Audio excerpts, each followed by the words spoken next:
Olá, seja muito bem-vindo a mais um episódio do Back Talks, um podcast do Back Conteúdo Musical, com foco em falar sobre artistas, sobre música, sobre você que está começando agora na carreira e quer entender um pouco mais desse universo do mercado da música e sempre com especialistas para tratar desses assuntos. O tema de hoje é um tema que acho que interessa a todo mundo, como se comunicar sem perder a essência. E é para isso que a gente tem aqui um convidado especial que eu vou apresentar já já. Preciso lembrar antes que o Back Talks é um projeto da Joy Entretenimento e da House Company, com patrocínio da Devassa e da Secretaria de Cultura da Prefeitura Municipal de Salvador. E agora sim, apresentando esse convidado, eu vou ter que de novo pescar, porque o currículo dele é extenso. Flávio Dutra. Primeiro, Flávio, obrigado pela sua participação, por aceitar o convite. Obrigado. E aí, agora te apresentando, você pode complementar aí, porque acho que teve que dar um corte, mas o currículo do cara é bom. Bom, Flávio Dutra atua há mais de 20 anos no mercado musical, tendo trabalhado com inúmeros artistas e projetos. Trabalhou diretamente nas carreiras de grandes nomes da música baiana de escala nacional, como Carlinhos Brau, Daniela Mercury. Participou de grandes eventos do calendário nacional, como a Copa das Confederações, Camarote Contigo, Camarote Daniela Mercury, clássicos, né, do Carnaval de Salvador. Além de ter atuado nas gravações de discos e projetos audiovisuais, shows nacionais e internacionais. Há mais de 10 anos, ele está atuando diretamente na carreira de Carlinhos Brau, como gestor das obras e do catálogo do artista. É isso mesmo? Isso Tem mesmo. muito mais coisa do que isso, né? Tenho certeza. A gente faz uma coordenação executiva também, coordena a equipe de produção, se mete em contrato, faz publicidade, a gente faz de tudo. A minha primeira pergunta, assim, até para antecipar o tema, que eu acho que eu não falei, o tema de hoje é como se comunicar sem perder a essência. Mas antes, acho que você tem que contar um pouco de sua trajetória, especialmente com o Brau, assim, como é ser esse gestor de um cara que tem um dos mais criativos da música brasileira, né? Que o tempo todo tá inventando coisa, trabalhando, pensando mil coisas. Como é que você consegue lidar com essa demanda toda? Como é que consegue? É uma pergunta maravilhosa, Vai lidando, né? Como é que consegue?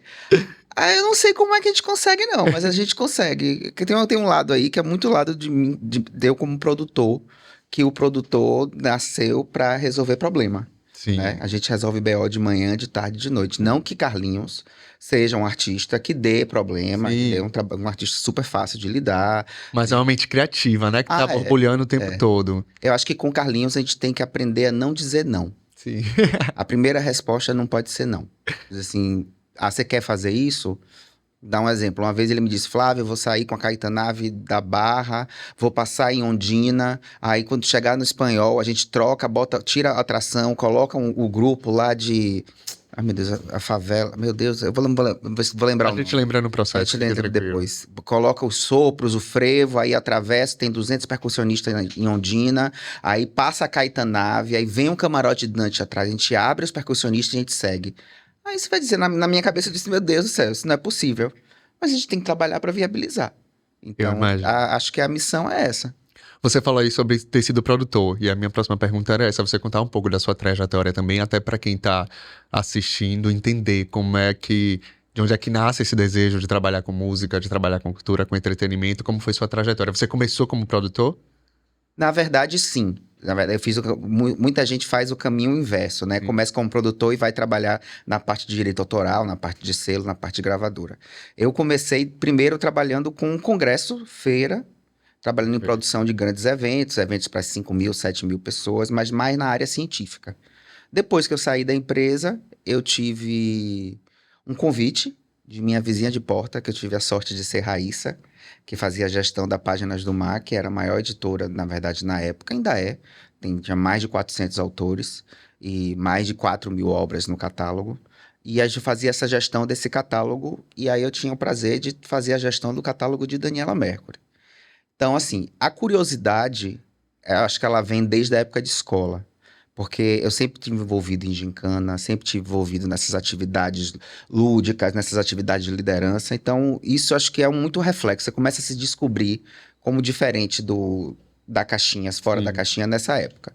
Inclusive, perdi um ano inteiro, porque fui líder de umas Olimpíadas no ISBA. Meu pai até hoje está retado. Mas eu sempre fui muito curioso. Então, eu sempre li muito a respeito, tinha sempre a história dos bastidores, ninguém queria ver making off, eu já queria ver making off desde adolescente. Eu sempre adorei também. Tinha Laserdisc, eu sou da época do Laserdisc, então daí você tira. Não tinha nem DVD, era VHS e Laserdisc. E aí você via os shows grandes dos artistas internacionais. Eu ficava impactado com aquilo, mas eu sempre tinha curiosidade de saber como aquilo era feito. Então, a curiosidade de trabalhar na música aconteceu. Mas a chance mesmo veio quando Raíssa me chamou para trabalhar direto com ela na Páginas do Mar. E aí você trabalhando, que era um braço do Canto da Cidade, né, na produtora de Daniela, você se envolvia nas outras atividades. Com 3 meses trabalhando lá, eu já estava fazendo assistência de produção executiva de DVD. Ela resolveu gravar, ela tinha uma oportunidade de gravar um DVD, que é o Balé Mulato no Farol da Barra, e eu, obviamente, que me meti. Então, eu sempre fui muito curioso. Eu sempre fiz o processo de estar sempre buscando oportunidade. Tinha um assessor de imprensa que não iria para o show, no caso. Era uma viagem de ônibus. Olha, eu não vou nesse show. Você me substitui? Ele substituo. Vou lá. Tem cachê? Não tem problema nenhum. É aprendizado. Minha primeira viagem internacional na minha vida foi aprendendo, trabalhando de assistente de direção técnica. A gente foi para Madrid pela primeira vez em 2008. Durante várias tentativas frustradas de efetivamente sair para o exterior, mas eu sempre fui muito curioso. E aí, meu filho, o bichinho, a pulguinha da produção pegou, e a dinâmica do trabalho é uma dinâmica super puxada, mas super satisfatória. Você vê o que você está envolvido sendo executado. Fazer uma entrega, né? Impactando muito mais gente do que você imagina. Agora me parece que você teve então um esquema meio 360, não necessariamente foi um plano de carreira, mas estando imerso no processo, você tinha essa curiosidade de desbravar tudo, né? Você acha que para um artista que está começando hoje é importante que ele conheça todo o cenário, tudo que está por detrás, né, mesmo assim, nos bastidores, ou o foco se preocupe com sua música, deixe que os outros fazem o resto? Como é que você avalia isso? Olha, o nome do artista e do mercado é independente. O artista, ele é independente, ele não depende de ninguém. Sim. Entendeu? Eu sou da época de um formato em que as gravadoras assinavam contratos de cessão total e faziam gestão total. 360, por exemplo. No ano de 2010, eu assinei meu último contrato de um licenciamento 360 que envolvia show, que envolvia tudo. Isso de um artista grande. O artista pequeno, ele tem que saber. Ele tem que saber o que é um mapa de palco, ele tem que saber o que é um rider de camarim, o que é um rider dele, porque assim, no início, ninguém vai fazer por ele. Então, ele deve saber como que é um rider de camarim, o que é um rider técnico, como montou a luz. E ele tem que ele tem que direcionar a própria carreira. Porque assim, isso eu tô falando que eu trabalhei quase 8 anos com Daniela. A Daniela sabia exatamente quanto uma luz custava. Ela, para mim, é uma artista super completa. Sim. Então, ela se envolvia em todos os processos, falando de uma artista já estabelecida. Mas para o artista independente, ele não tem que ficar esperando, não. Ele tem que saber, porque assim, eu já trabalhei com um artista independente X, não vou dar nome. Sim, claro.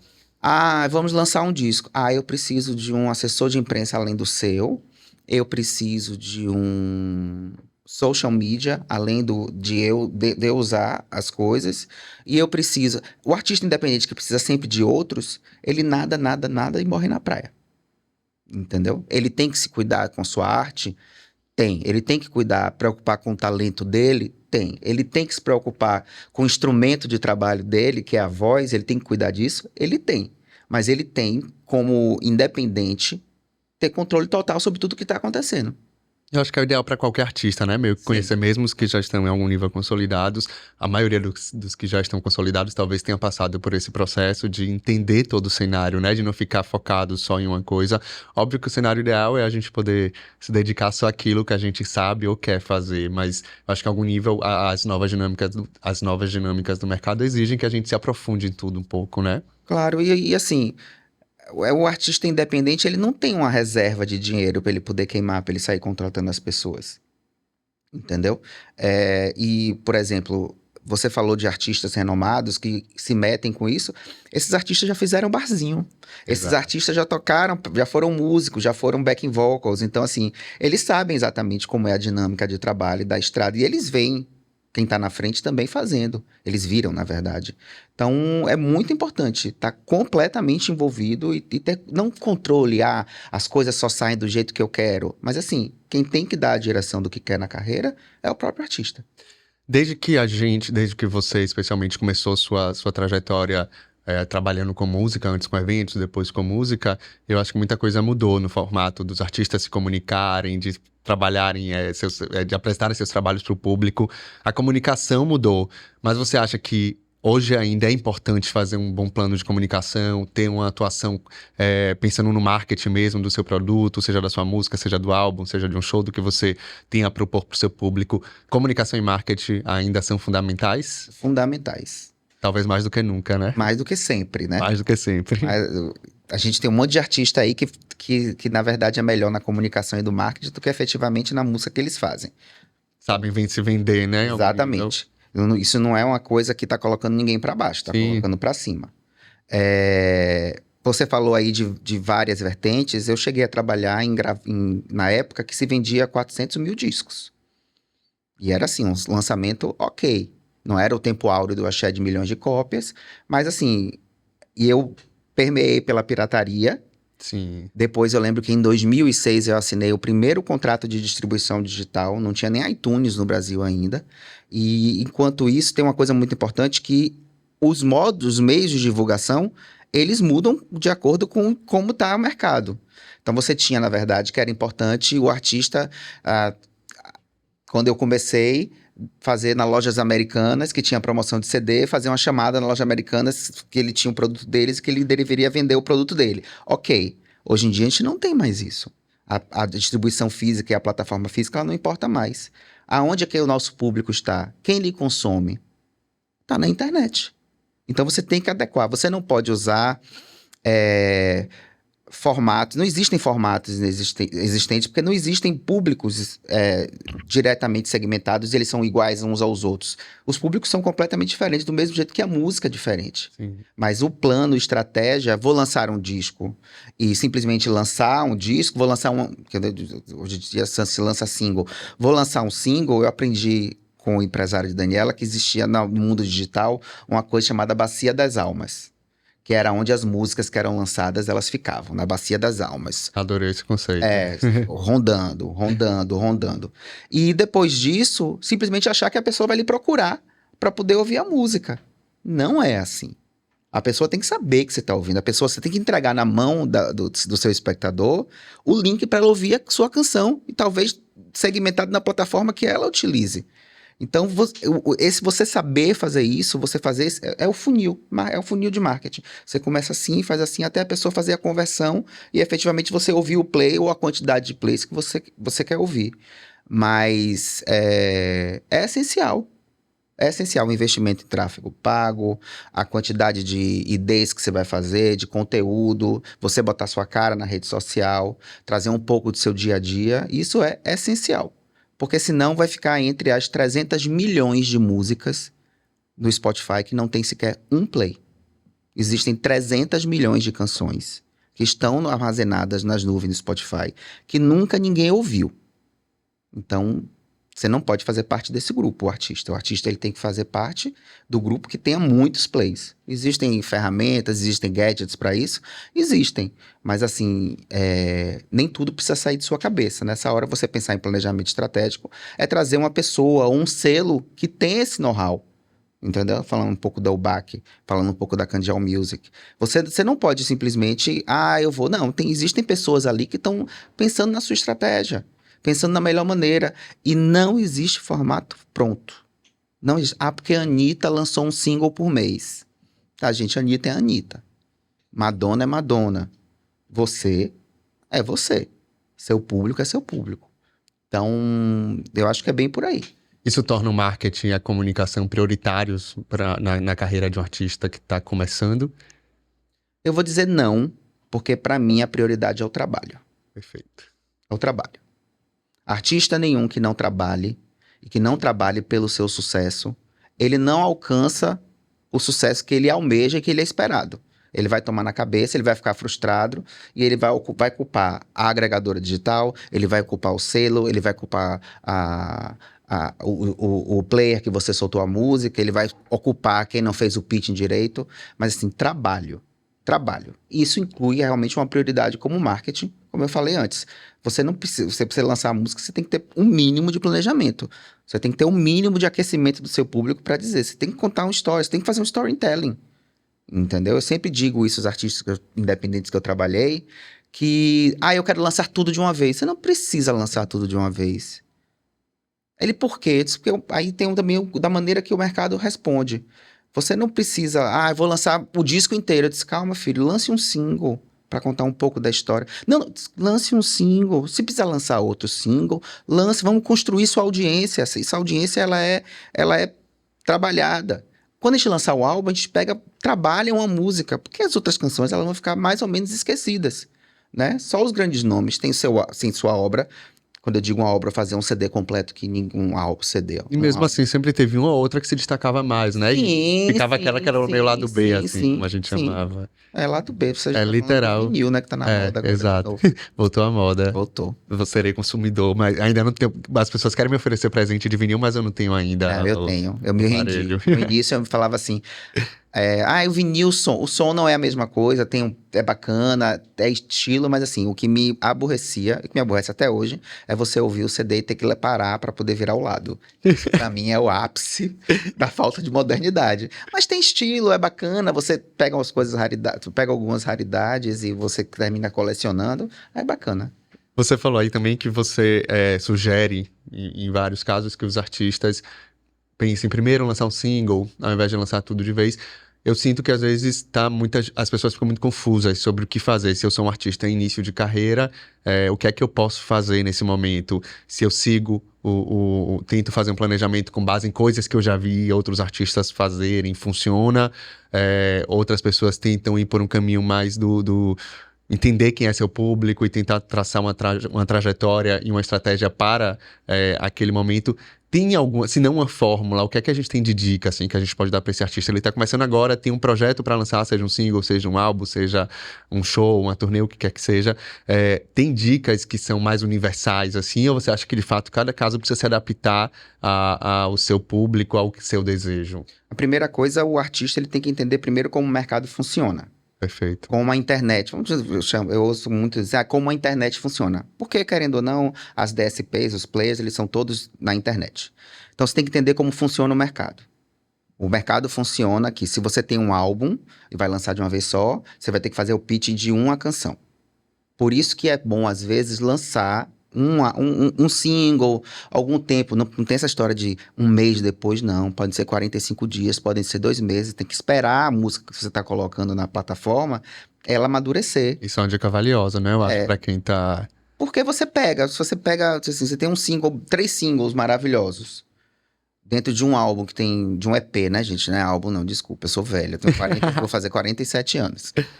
Mas eu adoro falar álbum também. Eu uso até hoje. Porque eu acho que é um conceito mesmo, né? Acho que mais do que a questão física, é um conceito mesmo. E eu ouvi uma vez, assim, a rainha Beyoncé falando que num documentário dela, que ninguém estava se preocupando mais em fazer uma obra específica, completa. Que as pessoas estavam preocupadas em fazer singles massivos, singles, e ninguém pensava numa obra completa. Você pode trabalhar. Se você começa do zero, você tem que primeiro criar a sua audiência. Então, você não pode pegar todo o seu conteúdo e lançar na plataforma de uma vez só, não. Você tem que pensar, dá trabalho? Dá, gente, tudo dá trabalho.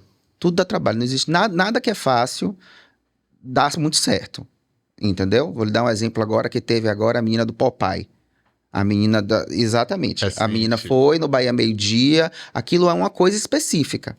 Mas aquilo vai durar aquele tempo dali e não vai dar em nada. Não vai converter, né? Não vai. A gente tem aí exemplos de... Vira e mexe, a gente tem esses exemplos. Caneta Azul. Aí eu vi a menina falou anteontem na TV. Eu tava até assistindo na hora. Eu dei risada. No outro dia ela tava no Bahia Meio-Dia. Aí La Fúria... Aí hoje ela já tá gravando com La Fúria. Quem é que tá cuidando dos direitos dessa pessoa? Excelente pergunta. Quem é que tá cuidando? Entendeu? Ela tem direitos ali. Então, assim... Não que eu esteja me oferecendo nem nada disso, mas assim, é porque se cuidar, a cadeia produtiva ela é muito interessante. E o que mais além disso? Entender quem é seu público. Perfeito. E direcionar para seu público. Não adianta você construir uma carreira independente, sem lançamento, você trocando pop, reggae, pop, soul, e você simplesmente mudar para o axé music. Não é assim que se trabalha. Existe uma audiência, tem que pegar essa audiência que já lhe conhece. Posso citar inúmeras bandas aqui na Bahia que tem audiência já e que não tem um produto lançado. A gente tem aí, eu vi são uma banda cover, mas é um cara super talentoso, que é o cara do Monarca, que é uma banda de rock que faz releitura de pop dos anos 90, dos anos 80. Ele vai lançar um disco autoral de samba, sendo que ele tem já um público cativo. Então, assim, é entender seu mercado e direcionar seu planejamento para aquele mercado, porque é essa audiência que vai lhe procurar no Spotify e que vai lhe escutar. Nessa busca pela audiência, você acha que corre o risco de perder a autenticidade? É irrelevante ser autêntico, ter um trabalho autêntico ou não? Eu acho. Eu não... Artista, para mim, artista, ele trabalha com arte, e a arte é ele que cria. Então, se ele vai se moldar para uma coisa para atender uma expectativa do mercado, essa máscara, vamos usar a palavra máscara. Sim. Essa máscara, ela não segura muito tempo. Perfeito. A pergunta tema, né, de hoje é como é que a gente se comunica sem perder a essência. Você trabalhou com vários artistas, mas especialmente Daniela e Brau, que são dois cantores reconhecidos por seu trabalho autêntico, por revelarem a essência deles ali em praticamente toda a obra deles. Como é que um artista consegue se comunicar sem perder a essência, sendo submetido a essa quantidade de informações que precisa estar atento a Spotify, precisa estar atento a isso, precisa estar atento a plano de comunicação? Como é que ele consegue não se perder nesse universo com tanta informação que ele precisa dar conta para conseguir crescer? É difícil. É difícil dizer assim, que ele ele vai estar envolvido 100% no material dele, na obra dele. É difícil dizer isso. Mas, assim, a essência do artista, o cerne dele, ele é essencial para o processo criativo dele. Então, se ele quer resolver o mundo e esquecer o que é que ele vai fazer dali para frente, se dedicar à sua arte, ele não vai conseguir. Eu conheço inúmeros autores, compositores, que são intérpretes, que não conseguem depois dar sequência naquela qualidade musical, porque querem fazer 150 mil coisas ao mesmo tempo. Isso não funciona. Isso dentro do formato da música e da criatividade, isso não funciona. Você precisa ter um respiro. Você precisa ter um momento de imersão em você mesmo para ter o processo criativo. Brau, por exemplo, é um cara que a gente tem um verão, né, bombando, faz show, faz ensaio. Ele ensaia, não, faz eventos de verão, porque ele não gosta que use a palavra ensaio. Porque ele diz que ele já está ensaiado. Ele não está errado, não. Faz eventos, aí faz uma agenda exaustiva de carnaval. O cara não pode pegar a estrada uma semana depois. É esse momento que ele, por exemplo, tá nesse processo pós-carnaval, esse é o momento que ele é mais criativo. Porque dá uma descansada. Você dá uma descansada e acho que você tem informação externa para poder você criar. Eu ouvi uma vez de Tati, que é uma menina que eu gosto demais, é uma artista baiana. Sim. Tati disse que, assim, que a gente estava conversando sobre viagem. Ela disse, Flávio, eu preciso muitas vezes ver o mundo, sair, ir para Nova York, fazer uma viagem para a Europa, sair de Salvador e ir para São Paulo, que seja, para ter uma outra vivência, porque é assim que eu me alimento. Eu vou me alimentar para poder compor as minhas canções. Ela é uma puta compositora. Sim. Acho ela incrível. Sim. Você se comunicar sem perder a essência é essencial. Porque se você perde a essência, você perde o mote do seu trabalho. E aí você vai ficar pulando entre ritmos e questões, entre formatos diferentes. Você vai lançar uma música de axé, depois você vai lançar uma música de samba, depois você vai lançar uma música de frevo. E aí você não consegue descobrir dentro desse caldeirão musical que você construiu o que efetivamente lhe dá mais retorno. O que efetivamente o público gosta mais do que você. Então, assim, acho que o artista, e acho que passa também pelo lado da experimentação, ele deve experimentar sim, mas dentro do seu conceito, dentro do seu processo. Acho que a pergunta original talvez seja que artista sou eu, que ele deve se responder. Mas eles não vão saber responder nunca. Artista nenhum vai dizer assim, eu sou artista, sou assim, assim, assado. Nenhum. Que dicas você daria, pensando agora de uma forma pragmática e rápida? 3 dicas para um artista que está começando. Conheça seu público. Já falamos, perfeito. Fique fiel às suas origens musicais, que sejam, e planeje. A 4ª que você já falou, conheça o mercado, talvez. Conheça o mercado, então, mas planeje. Planeje. Tem um monte de dica. Tem Se muita alguém coisa. quiser, a gente faz consultoria também, viu? Dá logo seu serviço aí. Não, desse louco. Eu não sei como é que você vai conseguir botar na agenda, exato. Eu não tenho muito tempo, não, mas assim, é pensar no formato e entender que. E assim, vou dar quinta para encerrar. O formato de A, às vezes, não funciona com B. A gente volta para aquele lance do autenticidade, né? Quem é você e qual é o seu trabalho. Exatamente. Que artista não tá saindo da sua playlist, da nova cena, assim, que você tinha ouvido? Gente, eu sou uma pessoa meio estranha pra ouvir música.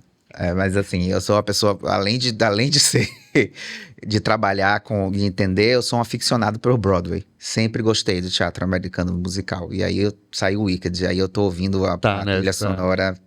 O filme foi um sucesso, né? O filme, pra quem gosta de entender de como aquilo foi feito, o making-of, o filme é maravilhoso, mas o making-of do filme é um negócio, o que eles fizeram ali não é brincadeira, não. Vale como plataforma para estudo também? Vale.